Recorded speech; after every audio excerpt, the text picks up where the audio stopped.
Eu fiz um downgrade, galera. Um downgrade upgrade. Eu fiz um downgrade de polegadas. Tinha 43 polegadas, agora eu tô com 42 polegadas. Claro que não é um downgrade, né? Na verdade, eu troquei o monitor que eu tinha aqui, era um monitor VA, Quantum Dot. Um monitor muito bom, por sinal. Mas agora eu troquei por um painel OLED. Porque eu queria fazer essa experiência já, primeiro porque eu queria colocar aqui um painel OLED pra alguns jogos que eu tava jogando, o VA ele não vai muito bem. Nomeadamente jogos de FPS Unreal Engine.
E assim, dos poucos jogos que eu consigo regularmente jogar, 2 deles são Unreal Engine, faz bastante diferença. Um deles é o Squad e o outro é o Hell Let Loose. Provavelmente vocês não têm puta ideia do que eu tô falando. Mas enfim, são 2 jogos estilo Milsim, não é exatamente um simulador e tal, mas eles são jogos que rodam em Unreal, e Unreal, ela deixa um rastro natural já na própria engine. Não sei se vocês já notaram, tipo, se você tiver um painel OLED, você já deve provavelmente notar isso. Ghosting, né? E o Ghost, ele fica mais exacerbado quando você tá num monitor VA, normalmente. Não só por ser VA, mas por ele ter um tempo de resposta mais alto. Eu tinha um IPS antes e vou falar pra vocês, se não fosse esses 2 jogos, na verdade, tirando esses 2 jogos, ou 3 talvez, porque eu fui jogar a campanha do Warzone não, né? Que é do Black Ops 6, mas é Warzone a mesma coisa. Eu notei que também tinha bastante rastro. Você até consegue resolver isso ativando o overdrive do monitor. Se seu monitor for minimamente gamer, ele vai ter alguma coisa disso. E aí ele aumenta o overshooting, né? Que daí ele começa a estourar primeiro, né? O brilho em volta do personagem, ele fica estouradaço em volta, você percebe.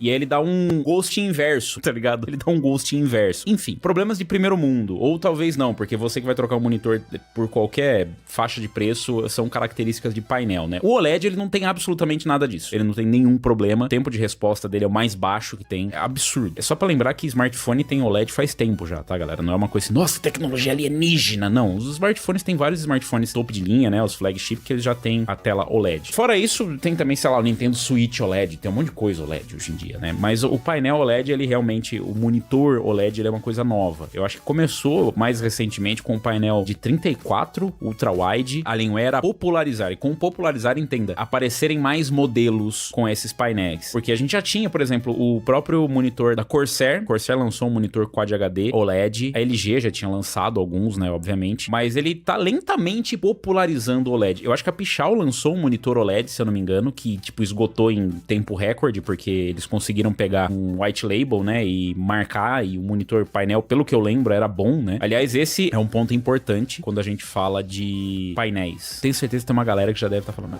porque VA é uma merda, que não sei o que. Um ponto do VA que fez falta agora, tipo assim, no momento que eu troquei a iluminação, o pico de brilho é absurdo, tá ligado? Aquele monitor da Horus que eu tinha, ele tinha um pico de 1000, acho que 1000 ou 1200 nits. Esse daqui, ele tem um pico de 700, e é um pico de 700, e o brilho que aquele monitor sustenta é muito mais alto. Pra vocês terem uma ideia, toda a vida eu usei esse monitor aqui no modo green, que é o modo com mínimo de brilho, e já era muito brilho, já era... O modo green dele é igual o monitor, o OLED normal aqui, rodando no talo dele. O VA, ele tem essa vantagem, inclusive a fidelidade de cores desse VA é muito boa. Tem gente que fala, VA não, porque fica lavado. Não é o VA, é o painel, o ajuste, vários outros detalhes. Não é o painel VA que tem essa característica, são os ajustes que o fabricante faz e tal. O OLED, ele acaba vencendo em praticamente todo o restante, mas em relação a pico de brilho, ainda não venceu. Esse monitor aqui que eu tô usando aqui agora é um monitor de 40, não é um monitor, tá? Só pra deixar claro, é um monitor de 42, na verdade é uma TV.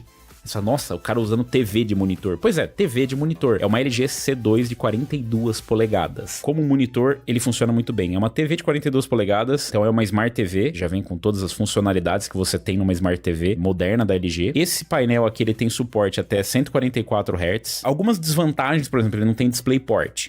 Ele não tem uma taxa de atualização tão alta, mas para painéis 4K 144 já é bastante coisa, até porque imagina você tendo que empurrar 144 FPS em qualquer coisa. Tipo assim, você vai precisar de uma configuração meio top. Você não vai conseguir fazer isso com qualquer configuração. E eu queria trazer essa experiência para vocês também, então eu vou usar ele aqui, eu vou trazer o feedback, obviamente, depois de algum tempo, e quero saber se já vale a pena OLED. Obviamente é uma coisa para poucos, tá? É um monitor de, sei lá, quase 5 mil reais, não é uma coisa acessível, mas eu não tô testando especificamente só esse painel, eu tô testando o OLED, eu quero ver o OLED no uso do dia a dia, porque pelas conversas que a gente teve na Computex, na CES, pelos painéis que a gente viu, pelo que a gente fala com os fabricantes, essa tecnologia deve começar a ficar um pouco mais acessível e vir em painéis menores, então a gente deve começar a ver, por exemplo, em monitores de 27 polegadas, monitores de 34 já tem, talvez venham mais modelos pro Brasil, eu tô torcendo para que venham mais white labels para cá pro Brasil, que venham bons white labels, né, que venham monitores OLED bem calibradinhos, com uma boa garantia, com painel de qualidade para cá, para que a gente tenha uma popularização dessa tecnologia, porque é realmente muito, muito bacana. Eu vejo uma galera apavorada com burn-in, eu não tenho nenhum problema com burn-in, eu tenho uma LG CX, a CX é de 2020, 21, não sei, é alguma coisa assim, e eu tenho zero problemas com essa TV, né, e eu uso bastante, lógico, eu não fico usando como monitor, mas eu uso pra jogar PlayStation, pra jogar PC, pra YouTube, pra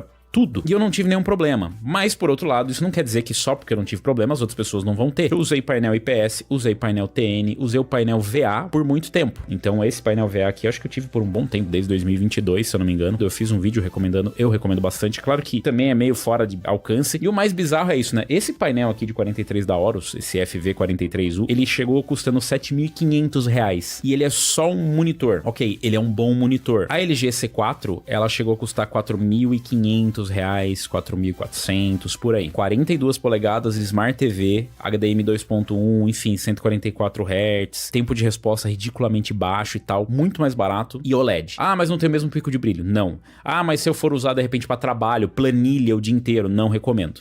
Né? Porque ainda assim tem o problema do burn-in. Claro, existem várias técnicas para mitigar o burn-in, mas ainda assim não é o recomendado. Então assim, se a gente for colocar em perspectiva, ficou mais acessível já. Sei lá, 3 anos para cá já ficou bem mais acessível um painel OLED dessas dimensões. Eu espero que em breve fique mais acessível para todo mundo. Eu posso dizer para vocês, eu fui no evento de lançamento da LG das Smart TVs 2025. Definitivamente não é a minha área, né? Por exemplo, o Peperaio tá muito mais engajado nisso do que eu, né? Em dia a dia testando, né? Ele tá com os equipamentos para testar, então ele tá muito mais aprofundado. A minha experiência seria mais a experiência prática. Então foi bem interessante para mim conseguir ver lado a lado essas Smart TVs. E lado a lado você percebe bastante a diferença, principalmente na questão de pico de brilho ou do brilho que ela sustenta. E a nova geração deles tá bem forte. Ainda não tem, por exemplo, a LG G5 de 42 polegadas. A G5 seria o modelo topo de linha, você iria pagar provavelmente mais caro.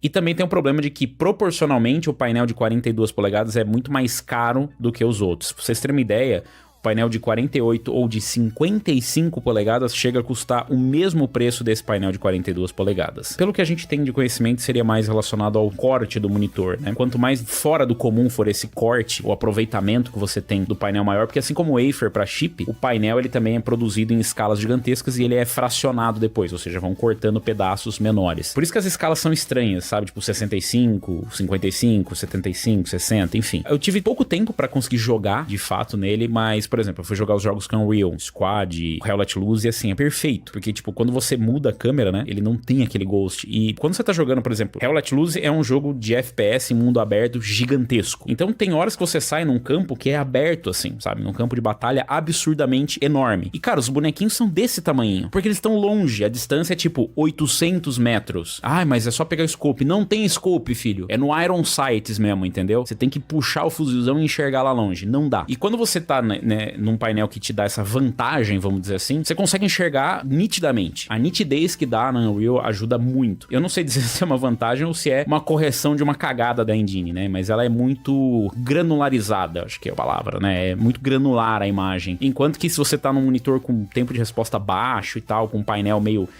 lento, cara, às vezes você só vê um rastro e você não consegue identificar o que é o rastro, o que é o boneco mexendo lá longe. Você para, aí você tem que ficar assim, ó. Ah, tá ali. Aí você vai mirar e até quando você puxa, assim, o Iron Sights, ele deixa aquele rastro. E aí até você enxergar, você já perdeu tudo. Você já tomou tiro de todo lado. E principalmente jogos com Ray Tracing HDR. Eu testei o Jedi Survivor, obviamente, aqui. E, cara, com HDR fica maravilhoso e com Ray Tracing também. O que é importante também? Com isso, eu consigo, por exemplo, entender por que muita gente acaba não enxergando os defeitos do FSR com Frame Generation ou com DLSS com Frame Generation. É porque o painel não permite que o cara consiga ver. Porque o rastro natural do painel acaba meio que escondendo ou maquiando o rastro que tem do Frame Generation. E eu entendo cada vez mais por que, por exemplo, o Patinho é tão popular pra fazer upscaling. Porque todo mundo, mas pra quê? Não tem nada a ver, eu vou ficar comprando placa com Frame Generation, o Patinho já faz. Só que já foi comprovado que os frames gerados pelo Patinho são muito piores. Muito piores. Aceitáveis? Sim, mas são muito piores do que o FSR, do que o ZSS, que o DLSS. Na verdade, ele tava mais em par com o FSR. E por que as pessoas não percebem? Porque o painel é muito lento.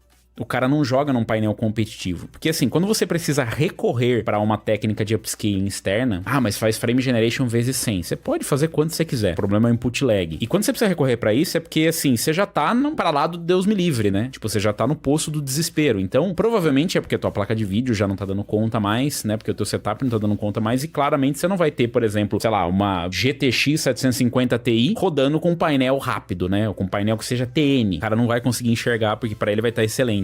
E tudo bem, eu não vejo problema nisso. O problema é que tecnicamente é pior. Então deixa aí nos comentários, aproveita, deixa o like aí, se inscreve no canal, clica no sininho para receber as notificações e diga se você acha que você já está preparado para o OLED ou se ainda está muito distante. E se você já teve alguma experiência com ele também, o que vocês gostariam de saber pra gente trazer no vídeo quando a gente passar algum tempo já com o monitor, né? Então primeiro eu preciso testar.